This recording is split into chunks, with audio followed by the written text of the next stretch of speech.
भागवत गीता के 5वें अध्याय का महात्म्य की देवी अब सब लोगों द्वारा सम्मानित 5वें अध्याय का महात्म्य संकेपत, यानी थोड़े से मैं बतलाता हूं, समय ज्यादा हो रहा है ना इसलिए।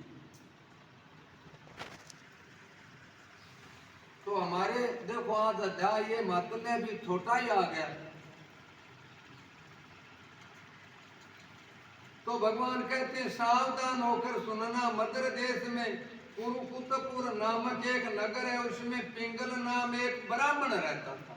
देखो शास्त्रों में सब ब्राह्मणों का नाम आता है ना, तो कि ब्राह्मण प्रभु के मुख से पैदा हुआ है, सबको प्रभु की तरफ लगाने का उसका कर्तव्य है, अपने कर्मों से गिर जाता है ब्राह्मण, इसलिए बार बार ब्राह्मण का उपदेश आता है। तो भगवान कहते हैं वह वेद पाठी ब्राह्मणों के विख्यात वंश में जो सर्वथा निष्कलंक था उत्पन्न हुआ, किंतु अपने कुल के लिए उचित वेद शास्त्रों के स्वाध्याय को छोड़ दिया, पालन नहीं किया उसने। ढोल बजाते हुए उसने नाच गाने में मन लगाया, गीत नृत्य बाजा बजाने की कला में परिश्रम करके उसका नाम था पेंगले। तो पेंगले ने बड़ी प्रसिद्धि प्राप्त कर ली, उसी से उसका राजभवन में भी प्रवेश हो गया।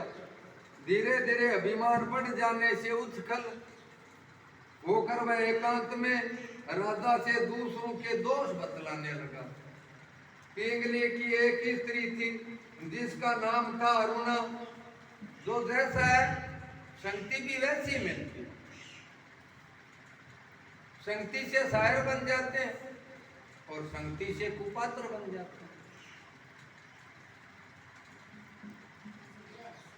तो भगवान कह रहे उमा उसकी स्त्री का नाम अरुणा था, वह नीच कुल में पैदा हुई और कामी पुरुषों के साथ विवाह करने की इच्छा से सदा उन्हीं की खोज में घूमा करती थी। उसने पति को अपने मार्ग का कंटक समझ करके और एक दिन आधी रात के समय घर के भीतरी उसका सिर काट कर मार डाला और उसकी लाश को जमीन में गाड़ दिया। इस प्रकार प्राणों से वियुक्त होने पर वह यमलोक में पहुंचा और भीषण नरकों का उपभोग करके निर्जन वन में गीत हुआ। अरुणा भी भगंध रोग से अपने सुंदर शरीर को त्याग कर घोर नरक भोगने के पश्चात उसी वन में जाकर के सुखी हुई। एक दिन वह दाना चुगने की इच्छा से इधर उधर फुदक रही थी कि इतने में उस गीत ने पूर्व जन्म के बैर का स्मरण करके उसको तीखे नखों से फाड़ डाला। सूखी घायल होकर पानी से भरी हुई मनुष्य की खोपड़ी में गिर गई। कोई खोपड़ी पड़ी थी मनुष्य की। गीत पुनः उसकी ओर झपका, इतने में जाल फैलाने वाले बहेलिये ने उस गीत को भी अपने बाणों का निशाना बना लिया। उसकी पूर्व जन्म की पत्नी सूखी उस खोपड़ी के जल में डूबकर प्राण त्याग चुकी थी। फिर वह क्रूर पक्षी भी उसी में गिरकर डूब गया। तब यमराज के दूत उन दोनों को यमराज के लोक में ले गए। वहां अपने पूर्वकृत पाप कर्म को याद करके दोनों बहुत ही डरे और भयभीत हो गए। यमलोक में गए तदंतर यमराज ने जब उनके घृणित कर्मों पर दृष्टिपात किया तो उन्हें मालूम हुआ कि अकस्मात मृत्यु के समय जल से भरी हुई खोपड़ी में गिर जाने के कारण इनके सब पाप नष्ट हो गए। तब उन्होंने उन दोनों को मनोवांछित लोक में जाने की आज्ञा दे दी और यह सुनकर अपने पापों को याद कर ये वे बड़े विस्मय में पड़ गए और पास जाकर धर्मराज के चरणों में प्रणाम करके पूछने लगे कि भगवान, हम दोनों ने पूर्व जन्म में अत्यंत घृणित पाप का संचय किया था। संचय मतलब इकट्ठा करना।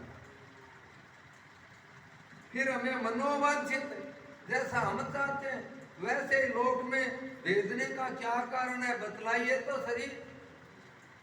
यमराज ने कहा, गंगा के किनारे वट नामक एक उत्तम ब्रह्म ज्ञानी रहते हैं।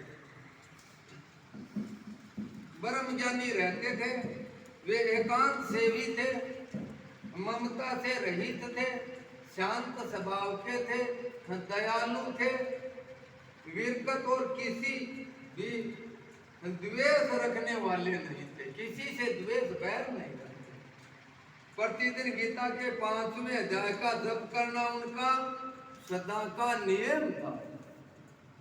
देखो बार बार यही आती है बात घूम फिर के भी, एक अध्याय के कितने भी श्लोक हो याद करना अवश्य है, उनको जरूर याद करो। तो हम जाएंगे यहाँ से ना, तो भगवान स्पष्ट कहते हैं तुम्हारी यादाश्त जाएगी, बनी रहेगी।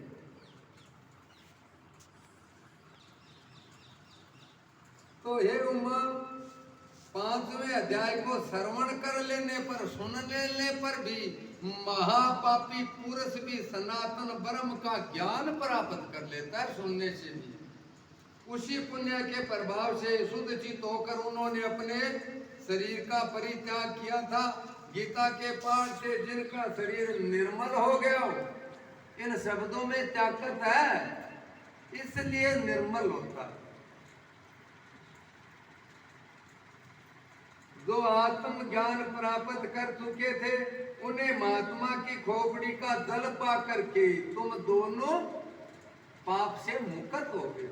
अब बोलो, पशु पक्षी भी मुक्त हो गए, कब का कोई गया पता ही नहीं है। खोपड़ी में जल लाने से इतनी ताकत उस खोपड़ी में रह गई, तो भगवान का नाम लेते उनकी अस्थियां राममय हो जाती।